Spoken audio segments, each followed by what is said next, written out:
சிவபுராணம் அத்தியாயம் 4 காங்குலாவின் இரட்சிப்பு. பிராமணர் கூறினார். ஓ பிராமண பெண்ணே, அதிர்ஷ்டவசமாக சிவபுராணக் கதையை கேட்டபோது பற்றின்மைக்கு உகந்தது என்பதை சரியான நேரத்தில் உணர்ந்திருக்கிறாய். பயப்படாதே, சிவனிடம் அடைக்கலம் தேடு. சிவனின் அருளால் எல்லா பாவங்களும் உடனடியாக அழிந்துவிடும். சிவனை மகிமைப்படுத்துவதோடு தொடர்புடைய அந்த மகத்தான பொருளை நான் உங்களுக்கு விளக்குகிறேன். இதன் மூலம் உங்கள் மறுமை பாதை எப்போதும் இனிமையாக இருக்கும். அந்த அருமையான கதையை கேட்டதன் மூலம்தான் உங்கள் மனம் இப்போது உலக இன்பங்களை நோக்கிய மனந்திரும்புதல் மற்றும் பற்றின்மை ஆகியவற்றின் தூய பாதையில் திரும்பியுள்ளது. அனைத்து பாவிகளுக்கும் மன்னிப்பு வழங்குவதற்கான ஒரே வழி மனந்திரும்புதல் மட்டுமே. அனைத்து பாவங்களுக்கும் பரிகாரம் செய்வதற்கான ஒரே வழி இது என்று புனிதர்கள் அதை புகழ்ந்துள்ளனர். மனந்திரும்புவதன் மூலம் மட்டுமே தூய்மையை அடைய முடியும். துறவிகள் அறிவுறுத்திய முறையில் பாவி மன்னிப்பு கேட்டால் அது அனைத்து பாவங்களையும் நீக்குகிறது. உரிய பரிகாரத்திற்கு பிறகு அவன் பயத்திலிருந்து விடுபடுகிறான். மனந்திரும்புதலின் மூலம் அவன் சந்தேகத்திற்கு இடமின்றி முக்தியை அடைகிறான். சிவபுராணக் கதையை கேட்பதால் கிடைக்கும் மன தூய்மையை வேறு எந்த வழியாலும் பெற முடியாது. ஒரு கண்ணாடியை துணியால் துடைப்பதால் அழுக்கு நீங்குவது போல இந்த கதையை கேட்பதால் மனம் சந்தேகத்திற்கு இடமின்றி தூய்மையடைகிறது. அம்பையின் துணையுடன் சிவபெருமான் தூய மனிதர்களின் மனதில் நிலைத்திருக்கிறார். அதன் பிறகு புனிதப்படுத்தப்பட்ட ஆன்மா சிவபெருமான் மற்றும் அம்பாவின் உலகத்தை அடைகிறது. எனவே இந்த கதை வாழ்க்கையின் 4 குறிக்கோள்களை அடைவதற்கான வழிமுறையாகும். இதற்காகவே மகாதேவர் இதை ஆர்வத்துடன் படைத்தார். பார்வதியின் துணைவியார் சிவன். கதையை கேட்பது நிலையான சிந்தனையை தூண்டுகிறது. தியானம் முழுமையான அறிவுக்கு வழிவகுக்கிறது. அது நிச்சயமாக முக்தியை கொண்டுவருகிறது.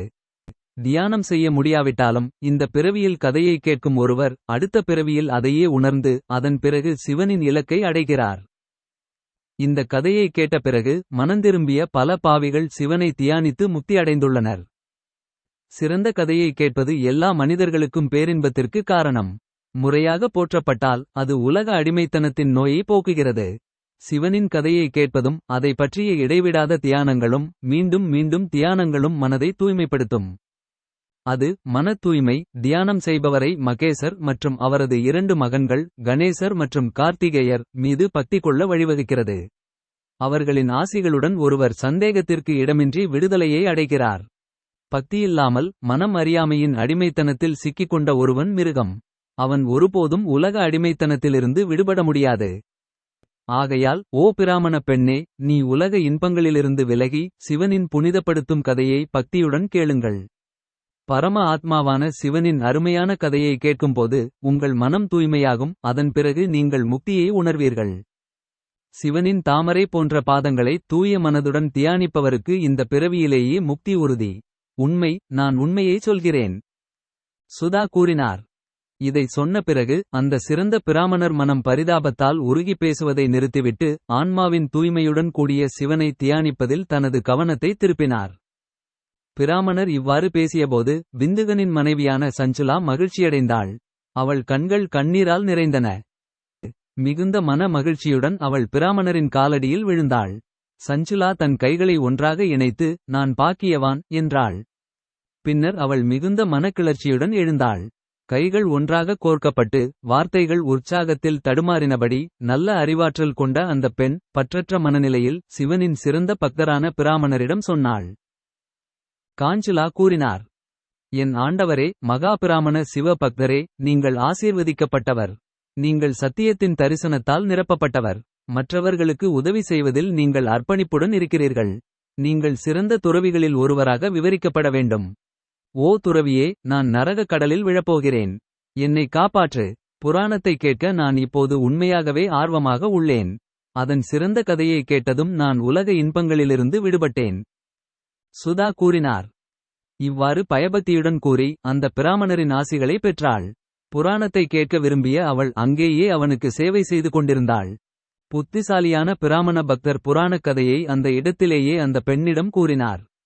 இந்த முறையில் அவள் அந்த புனித மையத்தில் இருந்த சிவபுராணரின் சிறந்த கதையை அந்த சிறந்த பிராமணரிடமிருந்து கேட்டாள். பக்தி, அறிவு மற்றும் பற்றின்மை ஆகியவற்றை உயர்த்தி முக்தியை அளிக்கும் அந்த சிறந்த கதையை கேட்டதும் அவள் மிகுந்த பாக்கியம் பெற்றாள். நல்ல குருவின் அருளை பெற்ற அவள் விரைவில் மன தூய்மையை பெற்றாள்.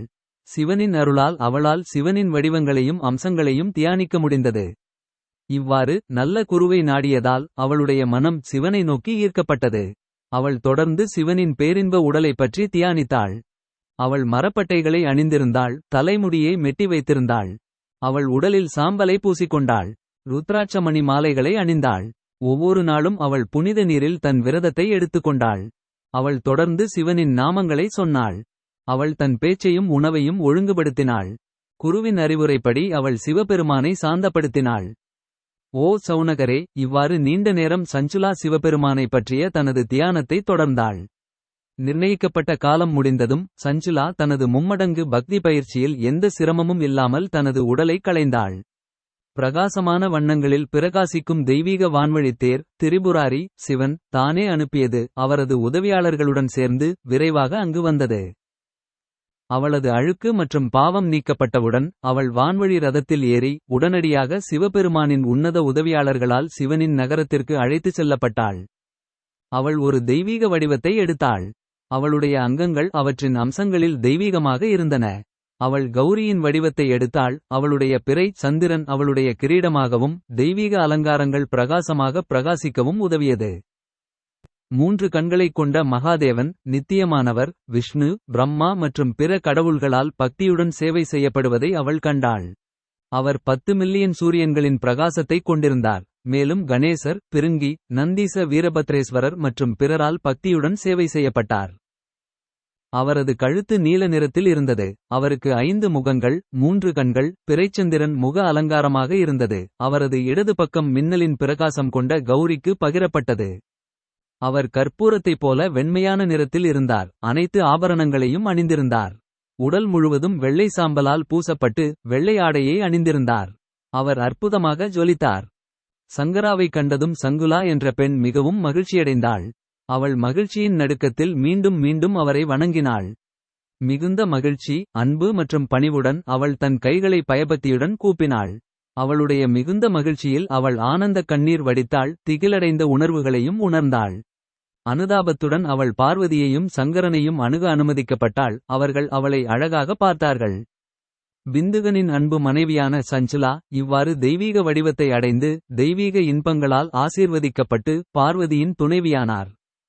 சிறந்த பேரின்பமும் உயர்ந்த பளபளப்பும் கொண்ட அந்த நிரந்தர வாசஸ்தலத்தில் அவள் நிரந்தர வதிவிடத்தையும் தடையற்ற இன்பத்தையும் பெற்றாள்.